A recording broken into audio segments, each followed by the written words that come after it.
So if you scroll through YouTube right now and looking for real debates, not safe panels, not live, not 5 people not each other, actual conflict, there's really only one place consistently doing it at scale, and that's Piers Morgan Uncensored. And here's the irony. A show called Uncensored seems to censor more than the title suggests. Yet it's still the one arena where the biggest, most controversial voices on the planet will actually show up. Piers has been ruthlessly criticized since he became the youngest editor in Britain at just 29. That criticism has never stopped. If anything, it's become fuel where nothing seems to break this man down. And on a show, you can watch interviews ranging from Nick Fuentes' explosive Israel versus Gaza panels that feel like they're seconds away from someone jumping through the screen to attack the other person, ex-Mossad spies, ex-CIA, Jeffrey Epstein's lawyer, pro-Palestinian activists, Israeli officials, American culture warriors, gender identity campaigners, woke critics and wokers, as he likes to call it, ex-presidents, and sitting politicians all in the same week. He's gone head-to-head with Alex Jones in a gun control debate that went viral worldwide. He sparred with Ben Shapiro in a clip conservatives still circulate around. He's interviewed Donald Trump multiple times, sometimes friendly, sometimes extremely confrontational. He famously refused to interview Madonna because he said she was, quote, too old for him. She's too old. Which tells you something about his instinct to provoke even before the cameras roll. He doesn't just interview people, he tests them. Recently, he's been accused of being in the Epstein files, where there's a photo of him with Ghislaine Maxwell at a book launch party. Lots of people love to bring it up to him on his show and accuse him of going to the island. Why would you go to that island, Piers? So what really happened there? Well, we will get to that later in the video, because critics say he platforms extremists. Supporters say he forces difficult conversations into the open. Piers Morgan says he's just doing journalism. Regardless, the numbers don't lie, and Piers Morgan is bigger than ever despite all the controversies. The attempted cancellations, people can't get enough of his videos, and I can't get enough myself. But this hunger for the argument, the need to be in the middle of the storm, didn't start with YouTube, Trump, or even the Gaza argument. It started when he was a kid obsessing over front page headlines and dreaming about seeing his own name in bold print, literally, and actually calling his shot. So Piers Stefan O'Meara was born on March 30th, 1965. His father died when he was just 11 months old. That loss defined his early life. His mother later married Glyn Pugh Morgan, a Welsh pub landlord who would later move into the meat distribution business. Piers would ultimately take his stepfather's surname, and it actually backfired for him. As a boy, classmates mocked him, calling him Puke Morgan. The teasing stuck, so he quietly dropped O'Meara and became simply Piers Morgan. It was his first reinvention. He grew up in a middle-class household that were supporters of Margaret Thatcher. Politics and news were regular dinner table topics. By age 7, he wasn't reading comics, he was scanning headlines and arguing about them with his parents. Piers already had a knack for politics at just 7 years old. While most kids consume fun and lighthearted stories, Piers wanted to discuss global politics, corruption, how bad of a soccer team Arsenal was. As a teenager, he began submitting articles to the Sussex Times and Cricket Times. Yes, writing op-eds and sending them as a teenager. He later said seeing his byline printed gave him a, quote, a taste of the excitement. That rush would shape everything. He was bound to be in the media one way or another. He studied journalism at Harlow College and landed his first job at the South London News. Ambition was not subtle. He didn't want to work in media, he wanted to dominate it. He joined The Sun writing the gossip column Bizarre. It was sharp, cheeky, tabloid-heavy content, celebrity scandals, rumors, big personalities. Piers has always had a knack for the gossipy content. Even today, he'll cover any scandal drama that's a headline.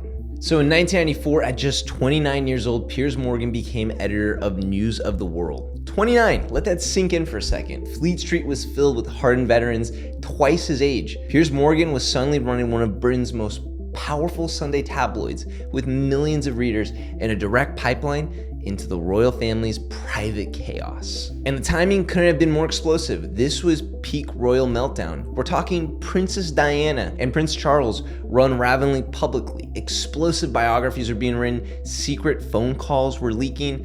The British public was obsessed. I remember very clearly what happened when Diana died. I was editing the Daily Mirror, and the royal family were up at Balmoral, and they were basically just keeping their heads down and trying to mourn as a family.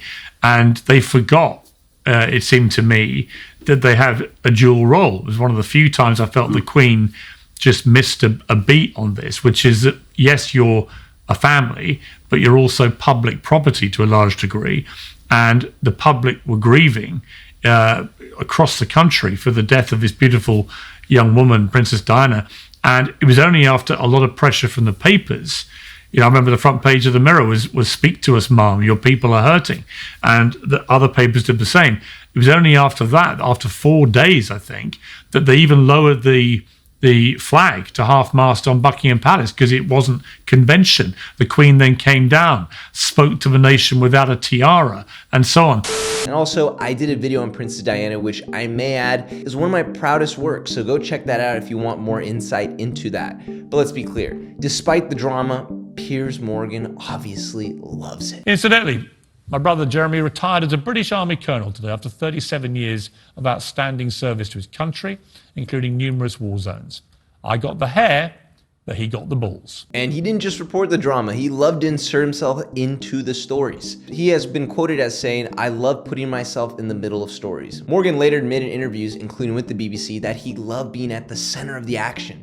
He once described the thrill of chasing exclusives as addictive. In his autobiography, The Insider, he wrote candidly about the tabloid culture of the 90s, a world driven by competition, ego, and circulation wars. The goal was simple: get the story first, get it bigger than anyone else, win Sunday. And Morgan won, at least for a while. One of his most famous 1990 stories is where he secured a headline-grabbing interview with James Hewitt. So James Hewitt is the British cavalry officer who claimed to be having an affair with Princess Diana. That interview poured gasoline already on a raging royal fire. The Hewitt story didn't just make headlines, it helped cement Morgan's reputation as a young editor willing to go straight for the jugular of the monarchy. Hewitt later sold his account of the affair to the press for substantial sums, turning private betrayal into commercial spectacle, which only intensified scrutiny of tabloid methods at the time. The revelations deepened the public humiliation of Prince Charles and added to the growing narrative that the royal marriage was beyond repair. While no court ever found Morgan guilty of illegal tactics in securing coverage,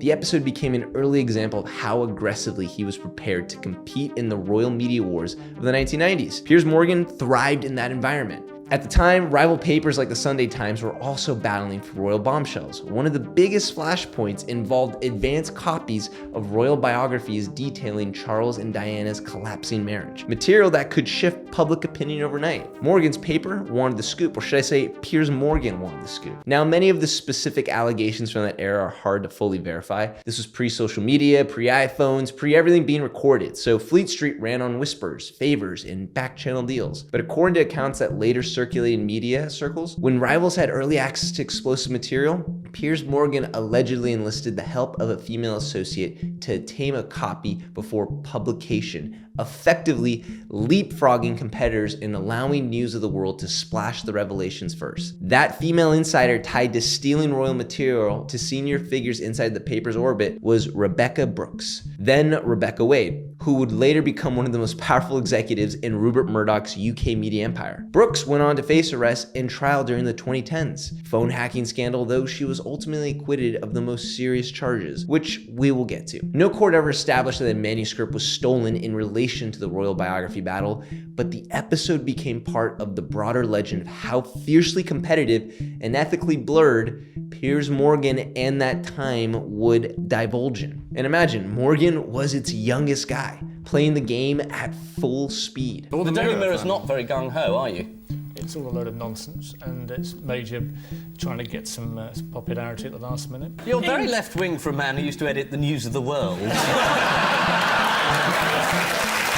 So that same instinct that made him rise so fast also set up his first major fall, and it was bad. In 1995, News of the World published photographs of Catherine Victoria Lockwood, then wife of Charles Earl Spencer, leaving an addiction treatment clinic in Surrey. The move sparked immediate backlash. The Press Complaints Commission ruled the publication breached editorial codes. It was considered an invasion of privacy and a violation of journalistic standards. But didn't you send photographers in to sneak up on this chap's wife while she was was in a hospital or something, caring like that. Yeah. And you got ticked off for that. Yeah. You sort of got rather bollocked by Murdoch, didn't you? Rather. I got severely bollocked, yeah. Did you? Well, And then sacked, you know. So Rupert Murdoch, his then boss, publicly distanced himself from the story. According to multiple reports, he remarked privately, quote, "The boy went too far," unquote. So that line would follow Piers Morgan for years. Murdoch later publicly criticized the decision while reportedly apologizing to Morgan in private. So we're not quite sure. All we do know is Piers always says good things about Murdoch. So the politics and media power were already in play. Morgan has consistently maintained that he left on his own terms. In The Insider, his book, he framed the move as a personal decision rather than the firing. He described himself as ambitious and restless, ready for a bigger stage. But the timing of the story kind of just tells you that probably Piers was given the boot. Saying in some cases, the publication of an individual's address might create a potential risk to that person. The Mirror apologised for any stress caused in a press statement issued by their editor, Piers. But to Piers' credit, he was only 30 years old. And what's crazy is that he had already experienced the full tabloid cycle: meteoric rise, royal exclusives, ethical controversy, public rebuke. Plus, to this day, Piers has all the admiration and respect for Rupert Murdoch. He even goes as far as to say that he hopes to be doing what he's been doing at 90 years old. There are people like Rupert Murdoch, my boss, again now, who was there at the start of my career, who's 91. Yeah. And I look at his energy and his desire to constantly move forward, constantly be better, constantly do exciting things. I'm like, well, I'm only a spring chicken. I've got another 34 years yet. So there's more to come. Oh yes, I'm afraid this may be a devastating revelation for your viewers, but I'm not going anywhere, certainly not voluntarily. So there is this mutual respect they still have despite him leaving that company. So we are also in the 90s, and to understand Morgan in this period, you kind of have to understand the culture too, because it wasn't just him. The 90s were a period of just tabloids, gossip, and just these vicious hits. Editors were celebrities in their own right. And Morgan wasn't subtle about wanting fame, as we've mentioned. Even early on, colleagues described him as supremely confident, sometimes brash, his kind of style. Media commentators later wrote that he had a, quote, enormous enthusiasm, determination, and focus, unquote. He wasn't trying to be liked inside newsrooms. He was trying to win. And in the news world, those are the people that really end up at the top. Whether you like it or not, that's just the attitude you kind of have to have. It's ruthless. And to Piers Morgan credit, he is exactly what you get. He's not afraid to back down, even if he's the most hated person on the internet or the butt of a joke. He's been like this since 1996. Just watch this clip where they all admit the quiet part out loud. Nobody likes him on this panel and people are laughing at him, but he just stares through and is not afraid. He keeps on trucking, and he would do that for the next 30 years of his life. The laughter, I think it was hilarious. That's what I'd say. People like him.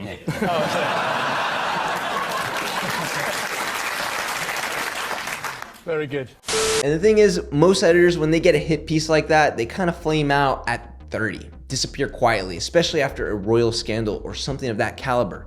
But Piers Morgan didn't. He moved sideways, straight into the editor's chair at the Daily Mirror. Bigger daily platform, larger political impact, higher stakes. His first act in British tabloid royalty had ended in controversy, but established the template that would define the rest of his career. Push hard, chase the headline, survive the backlash, reappear louder. The 1990s never broke Piers Morgan. They revealed him and prepared him for his real explosion, which would be in the digital media era. By Robert Coltrane, so you're entirely wrong to use that against me. Oh yeah, but they did say that. I just thought I'd say that, in case the viewers got the wrong. wrong idea by this vindictive attack on me, personally. Carry on. You're feeling a bit vulnerable. You're invading my privacy, and I'd rather you left me alone. You stepped into the public eye now, Piers. You were elected to come on this programme, you've got to take it. I demand my privacy. Okay, we won't talk to you again then.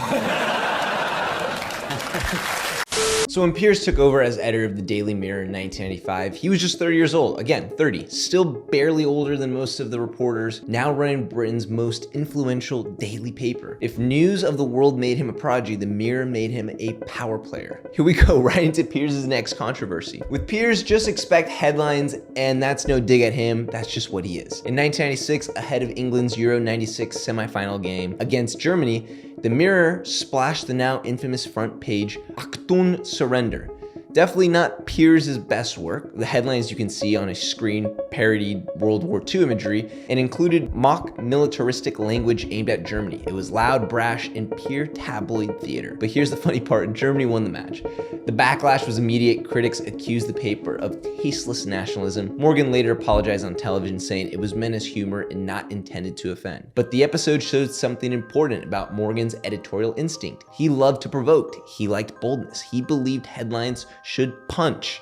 Reinventing the Mirror, Morgan didn't just chase controversy, he tried to modernize the paper. Under his leadership, the Mirror spent roughly £16 million on a dramatic rebrand. The most symbolic move, dropping the word daily from the masthead in 1997. It became simply the Mirror.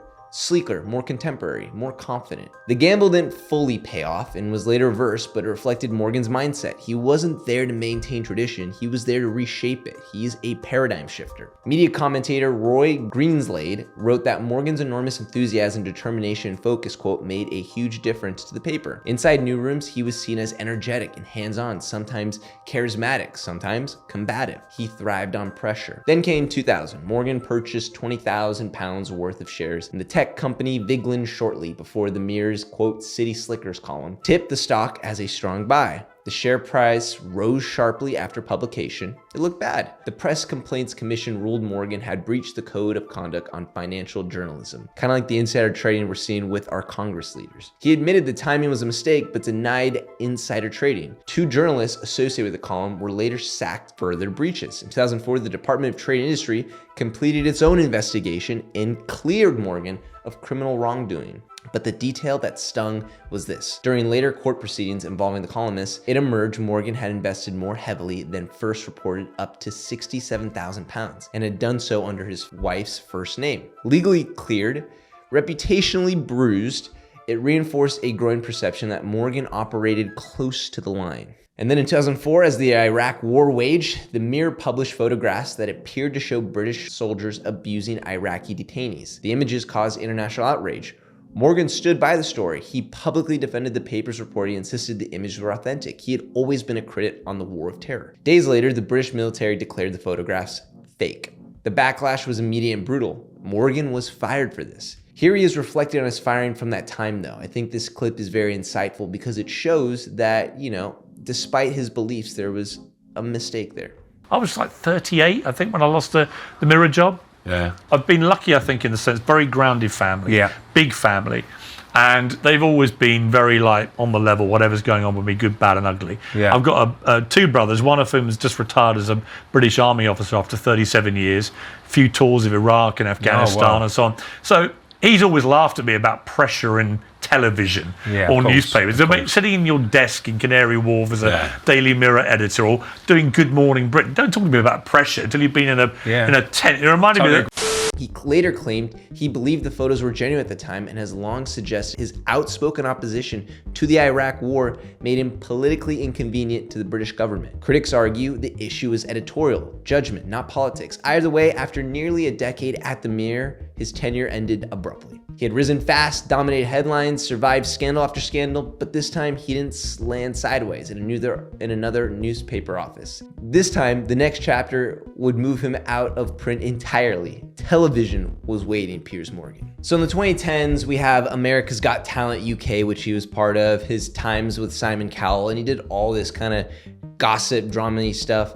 I'm not gonna go too much into that because frankly, I just don't find that interesting. So I'm gonna move more into some of the scandals, but then also his positioning to then getting to CNN, which is then where I think most people really saw who Piers Morgan was and really catapulted him into the eyes of not just British followers, but American viewers. To understand why Piers Morgan's name even came up in phone hacking discussions, you have to understand what the UK media world looked like in the 2000s. British tabloids weren't just newspapers, they were political weapons. They influenced elections, they shaped real narratives, they set the tone of public outrage, and people really loved them. Then in 2011, everything detonated for Piers. It was revealed that journalists at News of the World had hacked voicemails of celebrities, politicians, and even crime victims, including murdered schoolgirl Millie Dowler. So public fury was immediate. Parliament got involved, criminal investigations followed, the paper shut down entirely after 168 years in print. So it wasn't gossip anymore, this is criminal-ish. Now here's where Piers Morgan enters the picture. He had edited News of the World in the 1990s, years before the scandal broke out. He completely left it. But when the Leveson inquiry into press ethics launched in 2011, the culture of those earlier years came under scrutiny. Prince Harry later alleged in court filings that Morgan must have known about voicemail interception during his tabloid years. Morgan has repeatedly denied this. During his testimony, Morgan admitted he once heard a private voicemail belonging to Paul McCartney's former wife. He refused to explain how he heard it, saying he did not believe hacking was taking place under his editorship. Important context, Morgan was never charged. He has never been convicted of hacking-related crimes. Several senior executives, including Rebecca Brooks, who I mentioned, faced arrest and trial. Brooks was acquitted though. The scandal destroyed careers, it shut down newspapers, and it changed British media law forever. Morgan, though, survived it. But the shadow lingered. It reinforced the idea that he had thrived in hyper-aggressive tabloid culture where ethical lines were often blurry.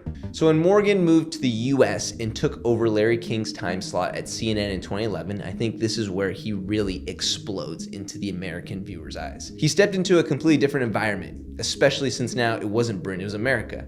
And in UK, gun control is broadly accepted across the political spectrum. The US, it's a constitutional battlefield. Then came December 2012, the Sandy Hook elementary school shooting. 20 children were murdered. The country was shattered. Morgan responded emotionally and forcefully. He called America's gun control mad. He demanded stricter laws. He openly challenged pro-gun politicians, NRA activists, and that's when his clash with Alex Jones happened. The most legendary ever interview where Alex Jones explodes like a tomato. This context matters because Jones represents a segment of America that sees gun ownership as sacred and tied to resistance against the tyranny, the British monarchy in some ways. Morgan represented a British outsider arguing that Americans' laws were irrational.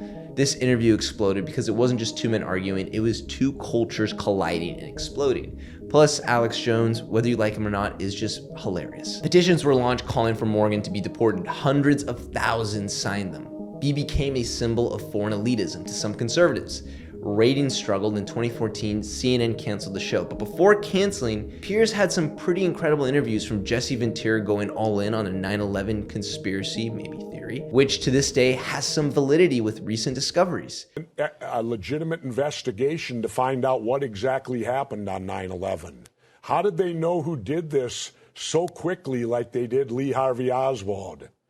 How quick they knew Lee Harvey Oswald killed Kennedy. Because the people who did it were identified and we knew who they were. Well, then why couldn't we have stopped them beforehand if they were identified and we knew who they were? It was a failure of intelligence. Everyone's accepted No, it that. wasn't. We knew before with Condoleezza Rice's memo on August 6th when it stated right in the memo, bin Laden to steal planes and run them into buildings. And more stuff is coming out now also, how much the Bush administration ignored the intelligence. It was almost like they ignored it because they wanted it to happen. Oh, come off it, Jesse. No, not oh, come off it.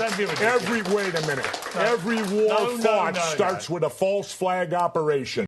He also had an interview in 2013 with Ben Shapiro before who he is today on guns, which was another viral interview where Shapiro did what he did best and diced up Piers Morgan in this way. Morgan later admitted he may have misread how deeply rooted gun rights are in American identity. That wasn't just a failed show, it was a lesson in national psychology. Despite it getting canceled after just over 3 years, it's surprising looking back at the library and seeing some of the most iconic moments for this CNN, because during that 2011-2014 period, it was big. Now, you can dislike Piers with his style, his takes, but Piers is good at staying relevant and producing interesting content. So to say that CNN period was a total failure, I don't think is right. And it did have its moments, and to this day, we're watching some of those clips. Now we're gonna segue to one of the more fascinating periods of Piers Morgan's life, and that's his close relationship with Donald Trump, which started before Trump even considered running for office. It began in celebrity culture. Trump was a New York media figure long before he was president. Morgan understood that world. He operated in similar ecosystems. When Trump ran for president in 2016, most British and American figures dismissed him and just didn't like him. Morgan didn't. He publicly predicted Trump could win. He maintained contact. He visited Trump in the White House after his victory. I've known him, nearly 20 years now. And I won his Celebrity Apprentice, the first season I did that celebrity version of it in America. And that was great for me, and we became good friends, and he was nowhere near being a politician then. And then I've carried on interviewing him. I interviewed him 3 times in his first term as president, including on Air Force One and in the Winston Churchill war rooms at Davos and so on. You like him? I do like him, Yeah. and I find him very entertaining. He's been a very loyal friend in many ways. Now, some say that's favoritism, others say that's just Piers knowing who Trump was. That decision cost him socially in certain elite circles, though, and he's been public about this, because Morgan saw what he had always seen. Trump was compelling television. 2008, I did a show called Celebrity Apprentice, and Donald Trump was the host. This is in America. And I ended up winning it. So we became quite good friends from that. And after that, I went on his apprentice show each year as like his boardroom advisor. And then I went to CNN in America and I interviewed him probably 30, 40 times. And then this guy that I knew quite well, he was a kind of real estate billionaire tycoon, larger than life, great character and so on, suddenly runs for president, 2015. And I can remember everyone mocking him. Everyone was laughing. He gave this big announcement at Trump Tower in New York. And I watched the reaction. I was like, wow, you don't know Donald Trump like I do. Because this guy would only be entering if he thought he could win. And sure enough, he ended up winning. And I wrote a column the day he ran saying, I think Trump will have the last laugh. So despite people dismissing Trump, he understood him from Celebrity Apprentice and knew if Trump ever entered a race, he would only do it if he knew he could win. At the same time, Piers Morgan had criticized Trump over election claims and certain behavior. Their interviews swing between friendly and confrontational. So Piers has remained a friend, but also critical. Just listen to Trump roast him at one of his rallies. You see Piers Morgan? He sort of had it. I think Piers is over the hill. He opened the show with an interview of me. I did him a favor. I didn't want to do a stupid show. It's on Fox Nation. He opened with great ratings when he did me. And then after my interview was finished, he bombed, and he's now down over 70%. And maybe they'll someday learn that maybe they should hire me as an anchor. Should I go to work as an... We'll get the greatest rating. Because Piers will call him out and call balls and strikes. It's not just this simple blind loyalty. It's an actual journalist who's friends with this guy beforehand, but will call him out when he does bad things. You can also see it with this last December with the death of Rainier. Then we have now when Morgan criticized Meghan Markle and Good Morning Britain. It wasn't just another celebrity spat. It hit race, mental health, monarchy, and media ethics all at once. After Meghan and Prince Harry's Oprah interview, Piers Morgan has been very critical of him. He said he didn't believe her claims about mental health treatment and racism inside the royal family. So that backlash was immediate and massive. Over 40,000 complaints were filed with UK regulatory Ofcom. On air, co-host Alex Beresford confronted Morgan directly. Morgan walked off set mid-broadcast. That clip went viral. Soon after, he left the show. The context matters because by 2021, social media outrage cycles were faster and harsher than anything in the 1990s. Public tolerance for combative commentary on mental health had changed dramatically. Morgan framed his exit as standing up for free speech. Critics said he crossed the line. Again, he was at the center of a cultural shift, and he just doesn't get along with Harry and Meghan. That's just that.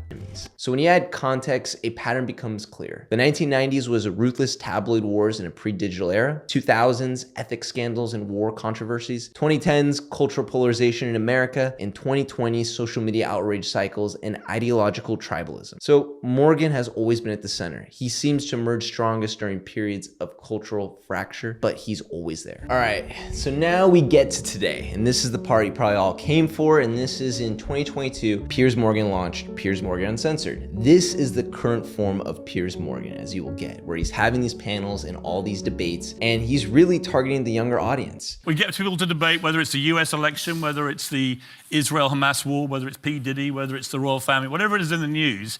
I want to have debates that young people in particular are having.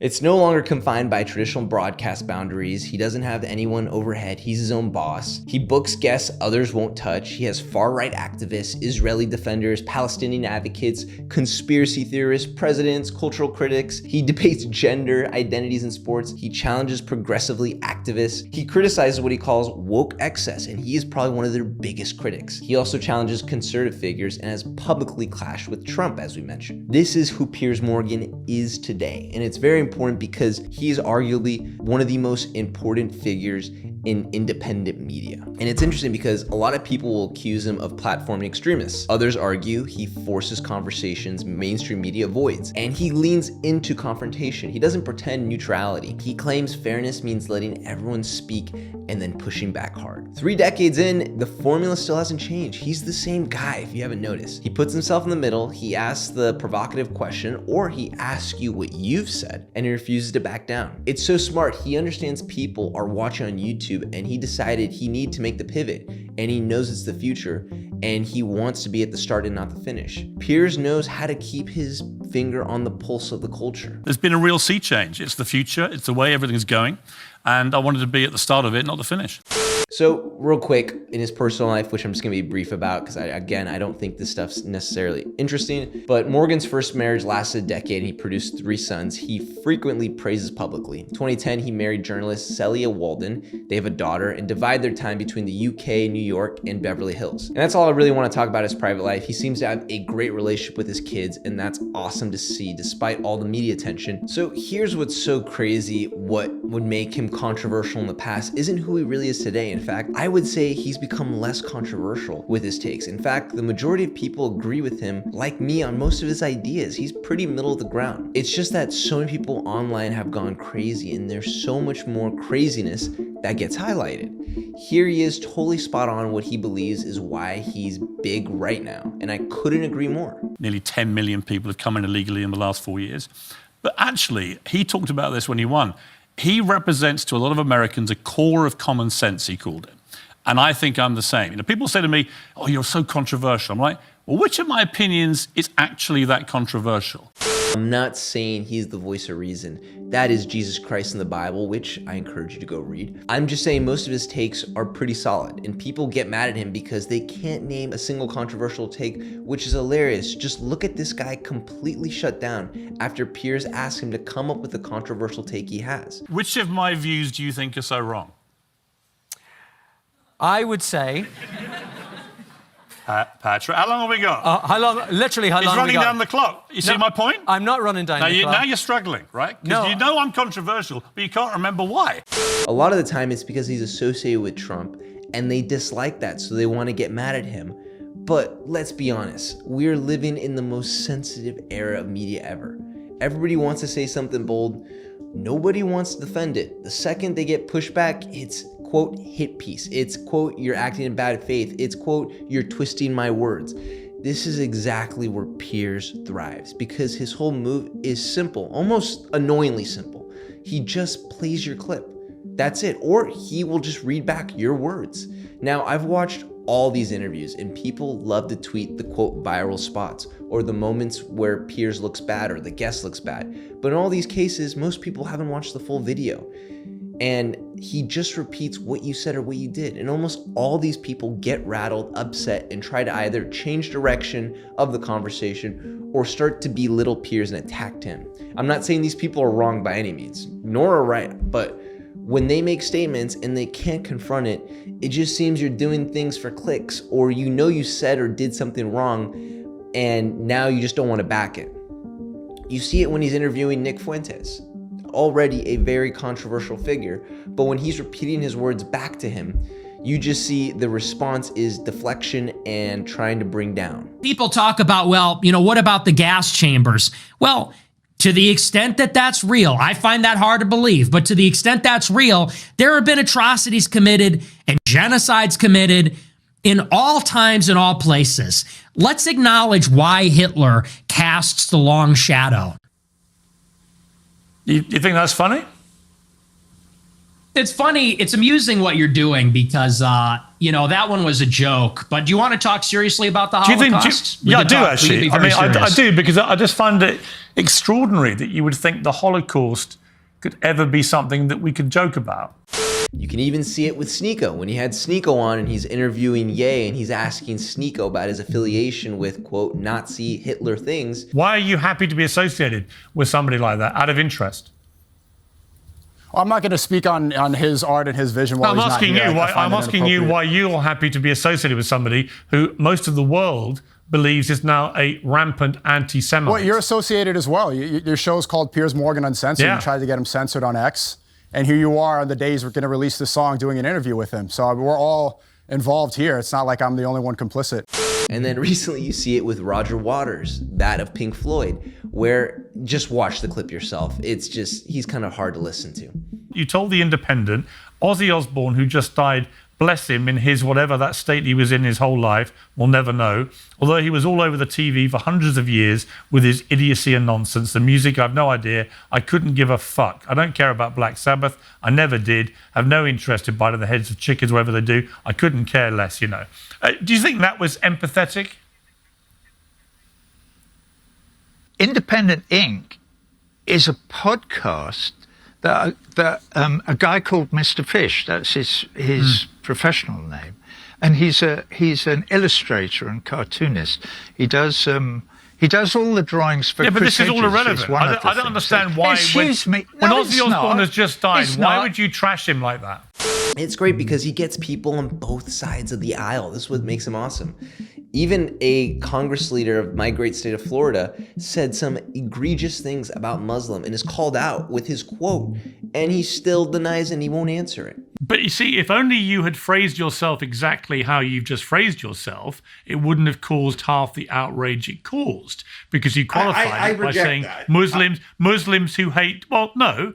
You just qualified it by saying something you didn't actually say. You said Muslims who hate dogs or whatever. You qualified it. Actually, what you tweeted, and I'll repeat the whole thing in full, if they force us to choose, the choice between dogs and Muslims is not a difficult one.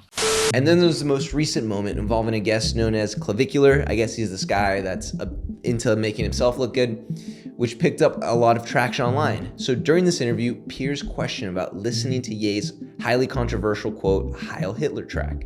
When asked directly about it, this kid said he didn't want to get political. So critics were quick to point out that the question wasn't really about partisan politics. In fact, it's not about politics. It was just about what he was publicly engaging with and whether he stood by it. If someone is consuming or promoting material that carries extreme or inflammatory themes, I think it's fair to ask them about it. That moment followed a familiar pattern. Piers literally references the video of him singing the song. That's all he does. And then he asks about it. The guest will hesitate. Instead of answering head on, there's often a pivot, as we mentioned, deflection, reframing, or in some cases, which kind of just shows you they lost the argument, an attempt to turn the spotlight back on Piers, where in this case, he tried bringing up unrelated issues like the Ghislaine Maxwell photo of Piers. Not related at all. Often more than ever, people refuse to address their actions when pressed. You know, one of the few controversial things genuinely I think you've been involved with was this scene in Miami when you're in a van with the Tate brothers, with Nick Fuentes, with Sneeko. When you watch that video, are you comfortable about that? Well, listen, Piers, historically, you've, kind of been talking about this whole thing with Ye for a little while. So I've actually got a Ye thing as well for you. So why would you go to that island, Piers? Which island? So real quick, we finally circle back to the Epstein comment that critics and guests on his show that really don't like Piers love to bring up when they're possibly losing the debate or looking bad or trying to deflect. The question always goes back to, why were you taking a photo with Ghislaine Maxwell? And you can see from these photos, he's taking a bunch with her. And they'll also ask, why'd you go to the island? And I hate to break it to all his haters, he always addresses it and he's never afraid to back down from the comment. In fact, he invites investigation. If we're gonna investigate anyone associated, here he is responding to it. But again, it's just a tactic by his critics trying to move off the uncomfortable conversation before it. And Piers not afraid to get in the mud and respond. You know what I mean? So that's the point. Wait a minute. Which island? You mean the Epstein Island? Obviously, I've never been there, never met Epstein, never had any connection with him, not in the Epstein files other than references to being at lunches and things that have nothing to do with him. Well, no, you can go read them. The beauty of the Epstein files, you can go and check my name. You can read every entry. You'll see none of them have anything to do with him or his activities or anything. I'm just mentioned in passing as having been at completely unconnected events. So there's nothing to do with that. I met Ghislaine Maxwell. Well, I'm about to come to there that. you So go. I was pictured with her. Okay, I was pictured with her at a book launch for 5 minutes. I've talked about it. She admitted that under oath. The only time we'd ever met was for 5 minutes. So I have no connection to that scandal at all, other than I once met her for 5 minutes at a book launch. So let me come back to you in the van with the Heil Hitler song playing. So we finally addressed that and can get past it. So going back to these influencer activists, cultural commentators, they will all say some outlandish or wild take and Piers will bring them on. They'll say it on a podcast, they'll tweet something nuclear, they'll say something outrageous in front of a friendly crowd, and then Piers will invite them on and he will calmly say, quote, "You said this." He'll roll a clip and suddenly it's different. Now these people think it's not vibes. Now they like to say that you know what you're doing, and the energy shifts immediately. You can literally watch the body language change in some of these people. The confidence drops, the quote, "Well, what I meant was," quote, start to kick in, the backtracking, the reframing, the sudden need for, quote, context. And it's honestly kind of hilarious, not because Piers is clowning them, but because it's their own words. He didn't write the tweet, he didn't edit the podcast, he didn't force them to say it. He's just asking them to be accountable to what they said and respond to it. And we've really hit this cultural moment where people love making strong statements but hate being held to them. Whether that's right or wrong, it's up to you. But when someone says something wild and then refuse to stand on it when it's repeated back to them, it's awkward in the most revealing way. They're being held to the fire, feet to the fire. And honestly, that's the magic of Piers Morgan. And it's not that Piers is always right. I want to emphasize this. In fact, I do think some of his takes on the UK come off cold. There's real frustration right now in parts of Britain around free speech, policing of online comments, immigration, and cultural change. A lot of his UK audience feels like the country has shifted fast, that certain topics can't be discussed openly without consequences. Some of his critics raise concerns about integration and the influence of a, quote, Islamic Sharia law, quote, taking over in certain communities, while others strongly reject the idea that there's any kind of takeover narrative happening. It's really a heated space, and Piers wades into it, but sometimes it feels like he underplays how emotional or complex it is for people living it day to day. That's where I personally think some of his takes feel completely cold. And then there's the irony factor where you just have to call it what it is. When you name a show Uncensored and then occasionally mute language, cut segments, or pull back in certain moments, it's gonna open the door for criticism. When Tucker Carlson called that out directly in an interview, it didn't look great. I'm not saying Tucker should be saying this word all the time, but he wanted to make a point, and he did. Would you say the word faggot on camera? No. Why? Because you don't want to get arrested, do you? Doesn't want to be arrested. Because it's so harmful to people? No, Is that like gay bashing? What's wrong with that? Would you use that word? Faggot? Yeah. I just did. Yeah, but would you use it? Faggot. Okay, but why? And I'm using it because you're not allowed to, because you're... I'm allowed to. Go ahead. I don't want to. Say, I love gay people. Faggot. I'm allowed to. I just choose not to. Because it's so harmful to people? No, Is that like gay bashing? What's wrong with that? Would you use that word? And then you have someone like Steven Crowder who says the N-word, and I guess he was also trying to experiment to see if Piers actually censors, and turns out he censored Steven Crowder as well. You know, he didn't bleep it out, but he silenced it out. Yeah.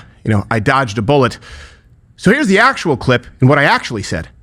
We're looking at words that are offensive, a song that is offensive, but one is a boogeyman word. We have one noun, a verb, and a noun. Okay, we have a noun by itself, contextually. Nigga, that's bad, shouldn't say it, but it's not imbued with any power outside of historical context. The last noun, Hitler, is imbued with the power of the verb that precedes it, hail, to praise, to venerate. Actually, after the show, naturally, Piers changed the name of his show to Uncensored. Look, it doesn't necessarily have the same... So it's fair to question the branding versus the reality. And I don't agree with some of the statements said above, but when you're trying to come across as an unfiltered and uncensored platform and do the opposite, it just looks bad. But here's the thing, I can disagree with Piers Morgan on some UK issues and still respect what he's built. That's normal. Adults can disagree. It doesn't have to be this tribal warfare where we hate each other. I'd still grab a beer with the guy and I'd give him a Bible so he can read some of his Bible. And that's where the majority of people, and I will speak for Americans, really stand by. The piece wasn't about pretending he's perfect. It was about understanding how he became who he is, from tabloid prodigy to global debate ringmaster, or what Joe Rogan calls cat wrangler. He's always known exactly what he's doing. Here, there's a clip where he basically says he has zero regrets about the controversy. He takes it in stride. That self-awareness is part of the brand. What about any regrets, what you've said or done? None. None. Look back and say, no, I've I don't see the point. Yeah. Enough people hammered me for them at the time if I made mistakes or did stuff that was wrong. I can acknowledge I've made mistakes. Yeah. But do I regret stuff? No, because actually I learned more from mistakes than successes. And let's be real, in an era where everyone wants to control their narrative, Piers takes that control away for a few minutes. And that's why people call it a hit piece, because when the mirror gets turned around, not everyone likes what they see, and that's fine. Have some humility.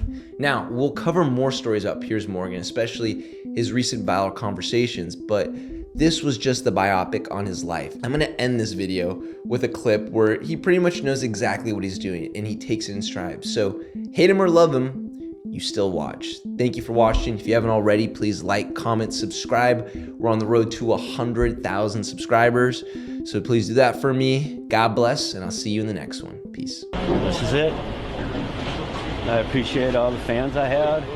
Hate me or love me. You watched. That's all you could do. Thank you.